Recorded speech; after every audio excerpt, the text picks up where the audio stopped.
अथ श्री दुर्गा सप्तशती। 8वां अध्याय रक्त बीज वध। ध्यान। मैं अणिमा आदि सिद्धिमय किरणों से आवृत भवानी का ध्यान करती हूँ। उनके शरीर का रंग लाल है, नेत्रों में करुणा लहरा रही है तथा हाथों में पाश, अंकुश, बाण और धनुष शोभा पाते हैं। ऋषि कहते हैं, चंड और मुंड नामक दैत्यों के मारे जाने तथा बहुत सी सेना का संहार हो जाने पर दैत्यों के राजा प्रतापी शुंभ के मन में बड़ा क्रोध हुआ और उसने दैत्यों की संपूर्ण सेना को युद्ध के लिए कूच करने की आज्ञा दी। वह बोला, आज उदययुग नाम के 86 दैत्य सेनापति अपनी सेनाओं के साथ युद्ध के लिए प्रस्थान करें। कंबू नाम वाले दैत्यों के 84 सेनानायक अपनी वाहिनी से घिरे हुए यात्रा करें। 50 कोटि वीर्य कुल के और 100 धौम्र कुल के असुर सेनापति मेरी आज्ञा से सेना सहित कूच करें। कालक, दौहिड्य, मौर्य और काल के असुर भी युद्ध के लिए तैयार हो मेरी आज्ञा से तुरंत प्रस्थान करें। भयानक शासन करने वाला असुर राज शुंभ इस प्रकार आज्ञा दे सहस्त्रों बड़ी बड़ी सेनाओं के साथ युद्ध के लिए प्रस्थित हुआ। उसकी अत्यंत भयंकर सेना आती देख चंडिका ने अपने धनुष की टंकार से पृथ्वी और आकाश के बीच का भाग गुंजा दिया। राजन, तदनंतर देवी के सिंह ने भी बड़े जोर जोर से दहाड़ना आरंभ किया। फिर अंबिका ने घंटे के शब्द से उस ध्वनि को और भी बढ़ा दिया। धनुष की टंकार, सिंह की दहाड़ और घंटे की ध्वनि से संपूर्ण दिशाएं गूंज उठी। उस भयंकर शब्द से काली ने अपने विकराल मुख को और भी बढ़ा लिया तथा इस प्रकार वे विजयी हुई। उस तुमुल नाद को सुनकर दैत्यों की सेनाओं ने चारों ओर से आकर चंडिका देवी, सिंह तथा काली देवी को क्रोधपूर्वक घेर लिया।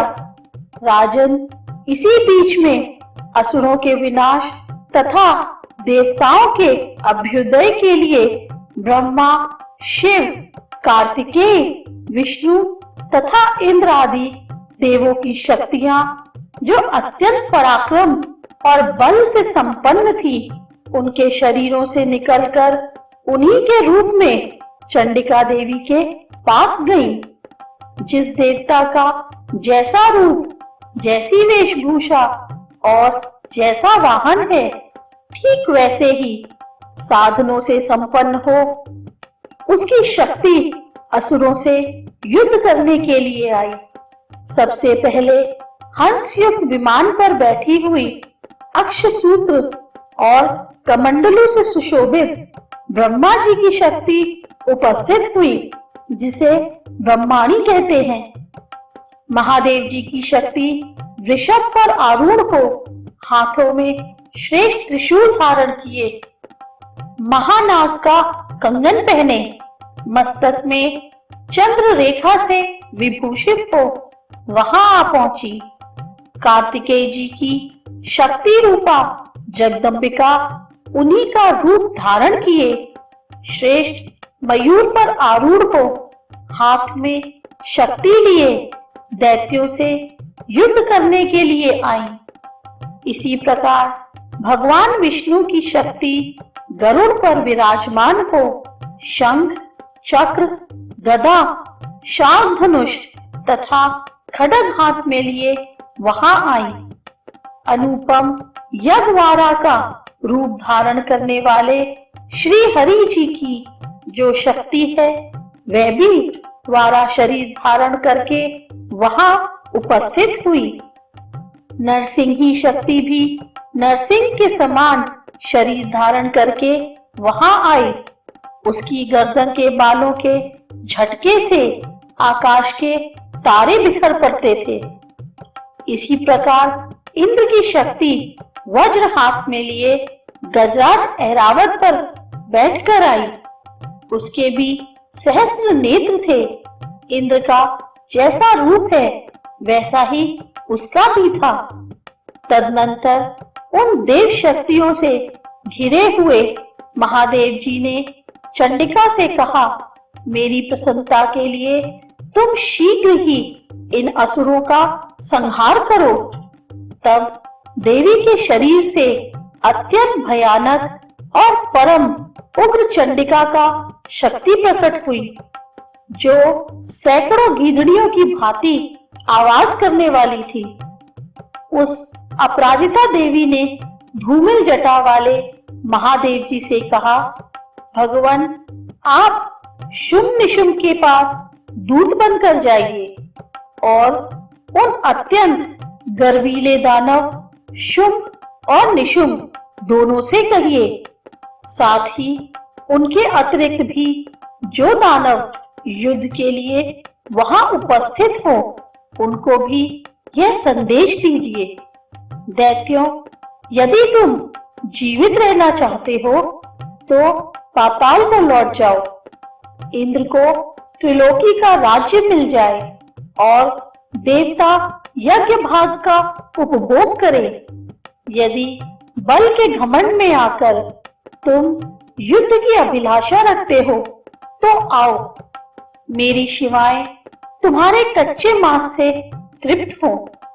चूंकि उस देवी ने भगवान शिव को दूत के कार्य में नियुक्त किया था, इसलिए वह शिवदूती के नाम से संसार में विख्यात हुई। वे महादैत्य भी भगवान शिव के मुंह से देवी के वचन सुनकर क्रोध में भर गए और जहां कात्यायनी विराजमान थी उस ओर बढ़े। तदनंतर वे दैत्य अमर्ष में भरकर पहले ही देवी के ऊपर बाण, शक्ति और रिष्टि आदि अस्त्रों की वृष्टि करने लगे। तब देवी ने भी खेल खेल में ही धनुष की टंकार की और उससे छोड़े हुए बड़े बड़े बाणों द्वारा दैत्यों के चलाए हुए बाण, शूल, शक्ति और फरसों को काट डाला। फिर काली उनके आगे होकर शत्रुओं को शूल के प्रहार से विदीर्ण करने लगी और खटवांग से उनका कचूमर निकालती हुई रणभूमि में विचरने लगी। ब्रह्माणी भी जिस जिस ओर दौड़ती उसी उसी ओर अपने कमंडलू का जल छिड़क कर शत्रुओं के ओज और पराक्रम को नष्ट कर देती थी। माहेश्वरी ने त्रिशूल से तथा वैष्णवी ने चक्र से और अत्यंत क्रोध में भरी हुई कुमार कार्तिकेय की शक्ति ने शक्ति से दैत्यों का संहार आरंभ किया। इंद्र शक्ति के वज्र प्रहार से विदीर्ण हो सैकड़ों दैत्य दानव रक्त की धारा बहाते हुए पृथ्वी पर सो गए। वाराही शक्ति ने कितनों को अपनी थूथन की मार से नष्ट किया। दानों के अग्रभाग से कितनों की छाती छेद डाली तथा कितने ही दैत्य उसके चक्र की चोट से विदीर्ण होकर गिर पड़े। नरसिंही भी दूसरे दूसरे महादैत्यों को अपने नखों से विदीर्ण करके खाती और सिंहनाद से दिशाओं एवं आकाश को गुंजाती हुई युद्ध क्षेत्र में विचरने लगी। कितने ही असुर शिवदूती के प्रचंड अट्टहास से अत्यंत भयभीत हो पृथ्वी पर गिर पड़े और गिरने पर उन्हें शिवदूती ने उस समय अपना ग्रास बना लिया। इस प्रकार क्रोध में भरे हुए मातृगणों को नाना प्रकार के उपायों से बड़े बड़े असुरों का मर्दन करते देख दैत्य सैनिक भाग खड़े हुए। मातृगणों से पीड़ित दैत्यों को युद्ध से भागते देख रक्तबीज नामक महादैत्य क्रोध में भरकर युद्ध करने के लिए आया। उसके शरीर से जब रक्त की बूंद पृथ्वी पर गिरती, तब उसी के समान शक्तिशाली एक दूसरा महादैत्य पृथ्वी पर पैदा हो जाता। महासुर रक्तबीज हाथों में गदा लेकर इंद्र शक्ति के साथ युद्ध करने लगा। तब ऐन्द्री ने अपने वज्र से रक्तबीज को मारा। वज्र से घायल होने पर उसके शरीर से बहुत सा रक्त चूने लगा और उससे उसी के समान रूप तथा पराक्रम वाले योद्धा उत्पन्न होने लगे। उसके शरीर से रक्त की जितनी बूंदें गिरी, उतने ही पुरुष उत्पन्न हो गए। वे सब रक्तबीज के समान ही वीर्यवान, बलवान तथा पराक्रमी थे। रक्त से उत्पन्न होने वाला पुरुष भी अत्यंत भयंकर अस्त्र शस्त्रों का प्रहार करते हुए वहां मातृगणों के साथ घोर युद्ध करने लगी। पुनः वज्र के प्रहार से जब उसका मस्तक घायल हुआ, तब रक्त बहने लगा और उससे हजारों पुरुष उत्पन्न हो गए। वैष्णवी ने युद्ध में रक्तबीज पर चक्र का प्रहार किया तथा ऐन्द्री ने उस दैत्य सेनापति को गदा से चोट पहुंचाई।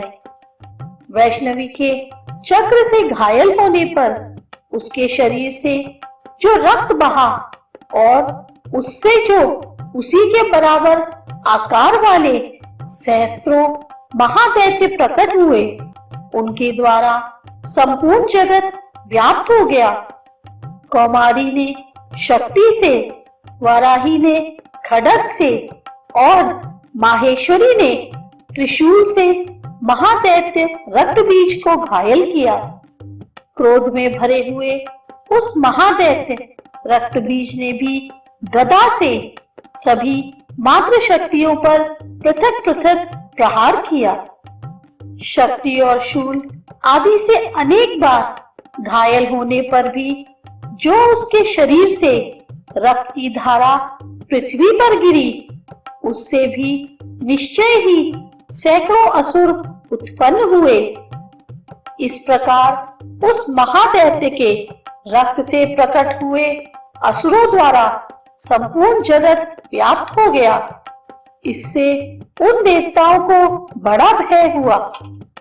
देवताओं को उदास देख चंडिका ने काली से शीघ्रता पूर्वक कहा, चामुंडे, तुम अपना मुख और भी फैलाओ तथा मेरे शस्त्रपात से गिरने वाले रक्त बिंदुओं और उनसे उत्पन्न होने वाले महादैत्यों को तुम अपने इस उतावले मुख से खा जाओ।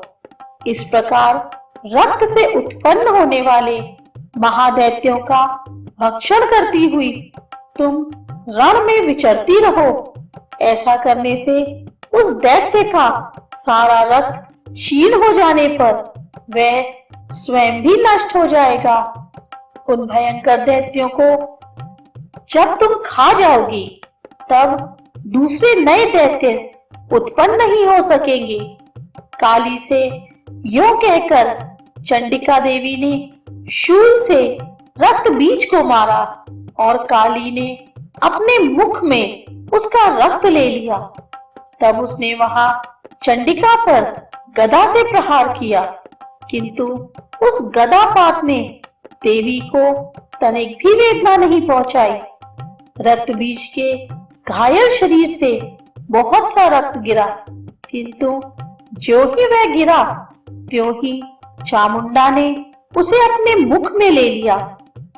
रक्त गिरने से काली के मुख में जो महादैत्य उत्पन्न हुए उन्हें भी वह चट कर गई और उसने रक्त बीज का रक्त भी पी लिया।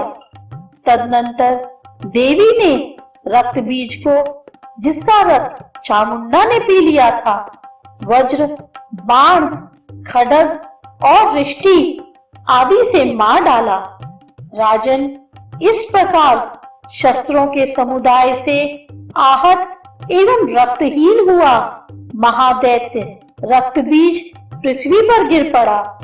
नरेश्वर, इससे देवताओं को अनुपम हर्ष की प्राप्ति हुई और मातृगण उन असुरों के रक्तपान से मद से उद्यत सा होकर नृत्य करने लगा।